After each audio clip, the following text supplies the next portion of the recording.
mi ngi naaj yaa ngi nelaw yaa njëkk a yeewu mujjee sëlmu. Idrissa Mané. bu la neex bi. naka suba si tey. ça va waaw yaa ngi fi. soxna suñu bu rafet. gis nga.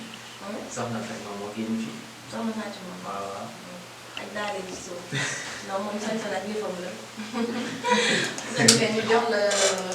kàddu gi nga nuyu suñu mbokku internet yi ñu jaar ci waaw kon internet rajo Dakar International ku ci nekk maa ngi lay nuyu di leen ne dalal jàmm seen rubrique vie et société. tey jii nag ay sujets yu neex laa leen andil sujet yoo xamante ne dinañ ci waxtaan. ci lu bari dina jàpp lu bari ci wàllu vie ak société comme ni ko rubrique bi tuddee. loo ñu indi tey. waaw tey nag sànq maa ngi leen doon dégg ngeen di wax ci relation entre ay parents. te daf fekk nag ma andil leen sujet boo xam ne c'est relation entre mère et enfant. ndaxte dafa nekk lu am solo tey ñii dañuy yaakaar ni relation mère et enfance dafa war a nekk loo xamante ni dafa violent c'est-à-dire yaay ji day saaga doom ji du waxtaan ak yaayam ndax day ruus day ragal loolu la nit ki dafa war nit ñi dañoo war a xam ni relation mère et enfant mooy relation bi dàkk ci àddina moo dàkk sax diggante bi koy bokk ndax yaay ak doom dafa leen liyee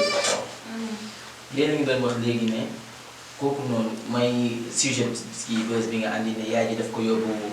fu muy liggéeyee bàyyi ko mais est-ce que xale bi tamit toppul yaayam gisoo leen temps booy bu xale yaayam di génn solo bay génn xale bi day taxaw ci buntu bi di jooy bëgg ànd ak moom léegi loolu lu mu ci mën lu dul yóbbaale ko et parfois aussi mën nga nekk di liggéey boo xam ne ngay liggéey nga occupé tellement que da ngay fàtte xale bi mu jóg dem xale yàlla moo koy sàmmal boppam ñu war a xam loolu et aussi ñu yaay di bàyyi di saaga seen doom yi di yuuxu ndax fii koo fi gëdd mu daw la koo fi gëdd mu daw la ñuy toog di waxtaan ak suñuy doom di communiquer ak ñoom dafa nekk lu am solo yéen loolu gisee ko ñoom. Idi li mu wax dëgg la xam nga doom nawle la doom surtout diggante doom ak yaay relation bu étroite la loo ci xajalu du ci xam ne loo ci xajal lu ndaw rek mu ñëw jël place am waaw ba tax na yaay ji dafa war di rapproché wu doom ji te li ñuy wax ci éducation gis nga doom boo koy yar doo ko yuuxu waaw parce que bu la ragalee rek da lay nëbb lu bëri lépp lu muy def mi ngi sóor xam nga doom jooju xaw ma nag relation moom ak yaayam mais moo ak yaayam bu ñu amoon benn complicité bi dana ne yaayam sama xarit Souleymane Boudjman la wala tey demoon nañ ci Souleymane Boudjman def nañ lii defoon nañ lii xam nga mais amaana mi ngi xalaat ni sama yaay daf may napp yóbbu na fi tam mi ngi xalaat ne ah man sama yaay moo ko ni mu jëndal ma joué bee dana bay or que Souleymane Boudjman nee na ko bu ñëwee dinaa la may oto bi foofukaay oto bi xam nga li ma la ba tax na yaay yi dañoo war di jege doom yi di waxtaan ak ñoom doom nawle la muy waxtaan ak ñoom di ko ñaax firil ko sa kanam ibil ko sa kanam ndax mu ñeme la lépp lu mu la bëgg a wax mu wax la ko loolu laay gis maanaam dangay gis yaay yoo xamante ni day saaga doomam du yuux doomam du respecté doomam te diggante doom ak yaay respect dafa war a daw xam nga lan mooy respect nga jël sa doom def ko mag def comme sa bopp di wax ak moom comme kuy wax ak mag bu ma nee wax ak moom comme kuy wax ak mag maanaam nga ñemee ko fexe ko moom ñeme la bu defee musiba ci biti dina sax ñu sani ñëw taxaw waxtaan ci ak yow ci ngalla bu waxtaan ak yow bu ko terroriser si loolu xamal que ni li nga def lii ak bi ak bi ak bi baaxul lii la lay jural mais ndeysaan ñun suñu éducation moo demee noonu ñun suñu yariñ dafa doy waar ñun yuuxu la ñu xam saaga wala di rejeter xale bi xale ndeysaan dangay gis ko xale bu am 3 ans mu ñëw ci yaayam daw rek daanu ci kaw yaayam il faut que yaay ji jël tëye ko am affection ci moom da koy pousse yow looy def nii yaa ngi may gën ay truc tu vois de ce fait yow repousse boobu ngay repousser xale bi intérieurement mun na ko andil ay jafe-jafe mën na jouer si waaw comprendre nga voilà da ngay gis ndeysaan yaru tubaab yi des fois dañuy wax bu ñuy jël exemple mais des fois da ciy baax ñu xool tubaab bi ñuy yaree seen doom yi tubaab bi ñu comporté woo ak seen doom yi dóor fajul dara yuuxu fajul dara saaga aussi fajul dara doom da nga koy nawloo ba pare aussi voilà ñun ñii doom yi tamit ñuy neexal suñuy yaay tey sa yaay bu meree yow boo ko neexalul kenn mënu ko ne man dama am relation ak sama yaay boo xamante ni man dama koy naan tu es l'amour de ma vie sama yaay tamit day mer sax may xuloog moom bu ñàngalee rek man ko mais est-ce que xam nga dangaa rafet boo ñàngalee day fàtte sama yaay xarit bu ma andi ci kër gi daf koy xool ne ma indi kii kan la ma ne ko doomu diw diw la ma ne ma bul ànd ak moom te saa yu ma nee bul ànd ak moom ma dëgëroon bopp ne ko yaay yow xamoo may continuer di ànd ak kooku après damay gis lu ma ci décevoir te dafa may naan waxoon naa la su ma la nee bàyyi diw nga bañ moo tax tey jii nii bari ma xarit et que sama yaay mooy sama lépp te nit ki nañuy neexal yaay aussi même boo ko tooñee wala mu tooñ la neexalal la ndax doo ñàkk day gën a neexal relation bi rek am éducation bu normal d'abord yaay dañu am éducation bu normal d'abord pour mën a éduquer seen doom ndax yaay bu réewee doom day réew yaay bi def nag su dul noonu fu mu jaar doom def comme relation yaay ak doom dafa étroit moo tax bu ñu jàllee ci voilà Amina bu ñu jàllee ci relation yaay je sais pas boo ko déggee ñi naan maanaam ndaw bu am doole ci dëkk muy diriger loolu noonu lu mu doon tey jii nii da ngay dem ci ay koñ gis ay ndaw yu dajaloo am seen association di jàppalante seen biir dimanche jot ñuy bale dëkk bi di defar bis setal di nekk ci ONG yoo xamante ni juste pour jëmal seen gox yi kanam la te tey jii nii damay am na benn citation boo xamante ni citation bu am solo bu may dégg Martin Luther kii moo ko doon wax John Fitzgerald Kennedy don't ask yourself what your country can do for you but ask yourself what you can do for your country mais maanaam bul laaj sa bopp yow du anglais de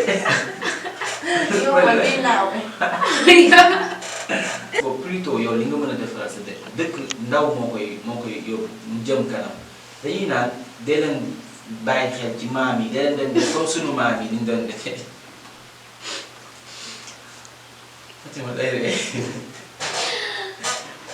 Fatima dama sérieux tey de je suis très sérieux j'ai bossé dama liggéey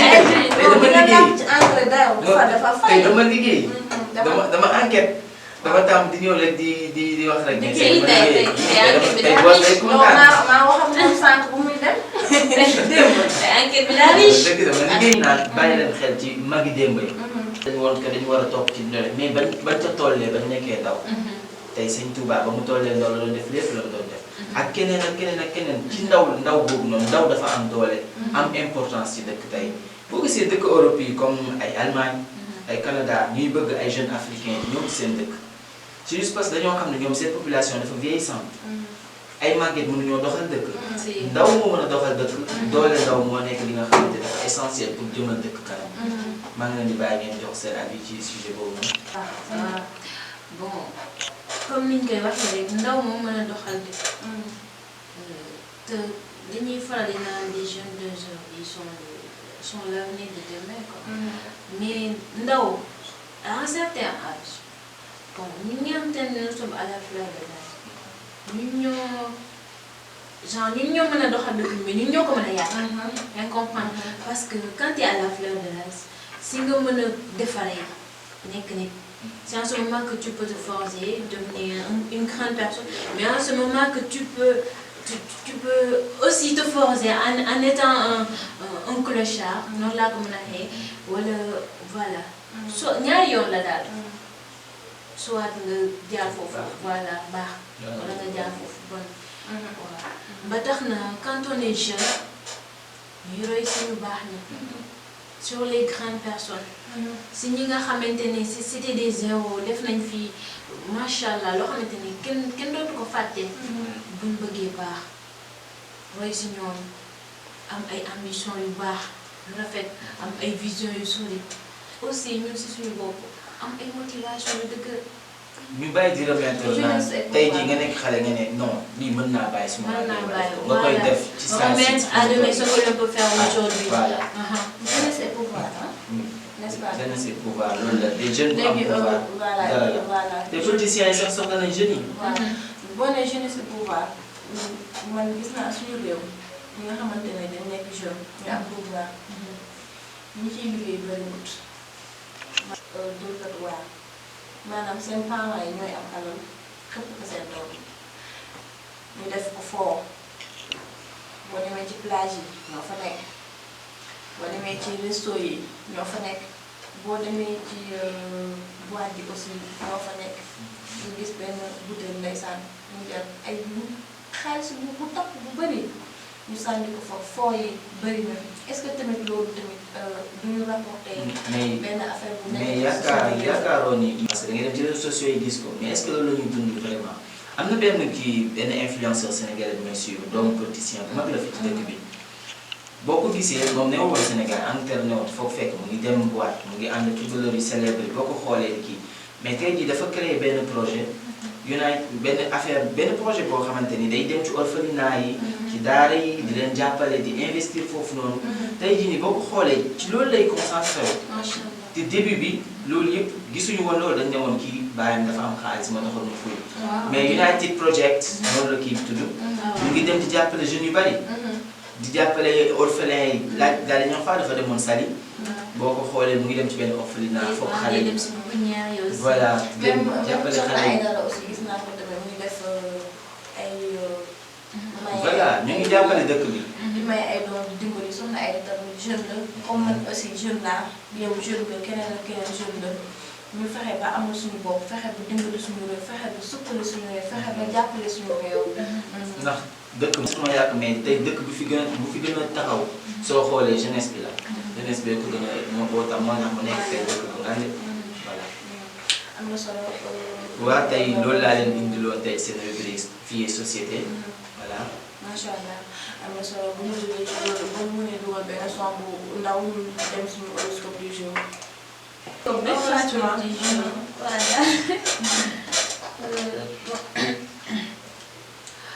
Pour l'horoscope d'aujourd'hui,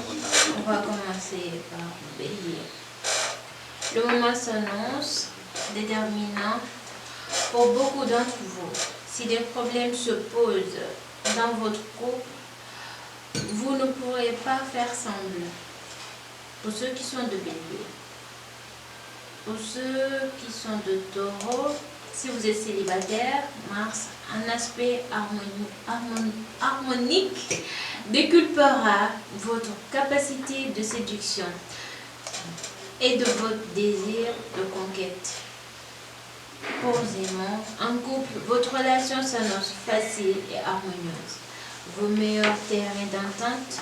une envie commune d'améliorer le confort de votre relation. Pour Cancer, célibataire, si vous aimez les flirts originaux et agréables, vous serez bien servi aujourd'hui. Mais n'espérez pas en tirer une quelconque, etc. Pour Lion, vous passerez d'excellents moments en compagnie de votre conjoint aujourd'hui. Vous serez comme les deux doigts de la main. Pour Vierge, en couple, vous avez les faveurs des astres. D'un côté, grâce à Mercure, tous ceux d'entre vous qui sortent d'une période d'incompréhension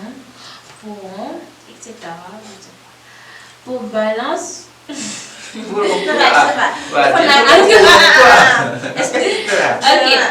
pour Vierge. D'accord, je relis pour ceux qui sont de Vierge. J'ai dit en couple, vous avez les faveurs des astres. Donc ça veut tout dire. Vous avez les faveurs des astres. C'est-à-dire, quand tu es en couple et que ton signe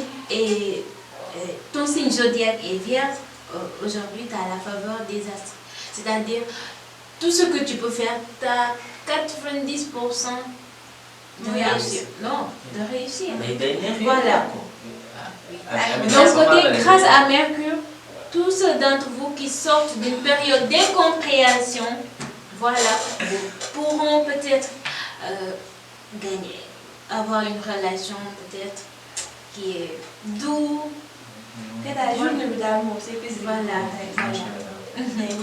Et voilà, c'est ça. Pour Balance, en couple, évitez d'être trop possessif avec l'être cher. Ayez confiance en vous et surtout en l'avenir. Pour ceux qui sont de Scorpion, les natifs vivant en couple doivent s'attendre à quelques problèmes dans leur vie conjugale. Certains pourront mal admettre les velléités d'indépendance. Sagittaire, ça sera le dernier point. Si vous vivez seul, attention. Les configurations planétaires pourront vous plonger dans une expérience intense, mais qui ne sera peut-être pas, etc. Bon, c'était tout pour votre horoscope d'aujourd'hui. De ce pas, je vous souhaite une excellente journée. N'oubliez pas que c'est toujours un plaisir d'être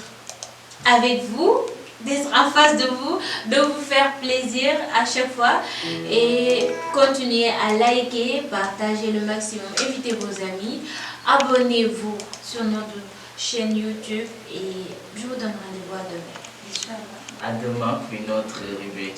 sur vie et société. Fiji, Dakar Matinale, Radio Dakar International. Et bien sûr, n'oubliez pas aussi de télécharger l'application Radio Dakar International sur Play Store. Et je vous dis au revoir et have a good day. ngi leen di jox dig daje incha allah bu suba 9h comme d'habitude sëñ bi Thioune ak sama sister Fatima ak sama bro IT Idrissa Mané di am mbégte bu rëy di leen remercier encore une fois seen fidélité si seen biir émission Dakar Matinale di leen wax aussi comme sama ndaataan yu ñaawul yi duñ ko waxee bu leen fàtte di aimer suñu page di commentaire surtout commentaire boo leen mën a def nous sommes là dinañu bàyyi xel bu baax a baax ci critique yeeg yëpp di leen wax aussi ngeen télécharger Radio Dakar application Radio Dakar International di ñu suivre daal ñun daal ñu ngi fi ak yéen di def émission Dakar Matinale tout ça va Takussan Dakaru ak yeneen yoo xamante ni macha allah bu gën a neex sa morom gën a bii la di leen jox encore une fois dox daje ba suba incha allah et passez une excellente journée merci.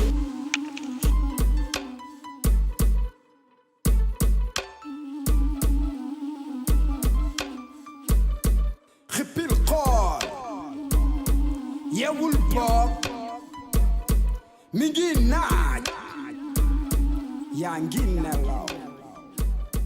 yaa njëkk a yeewu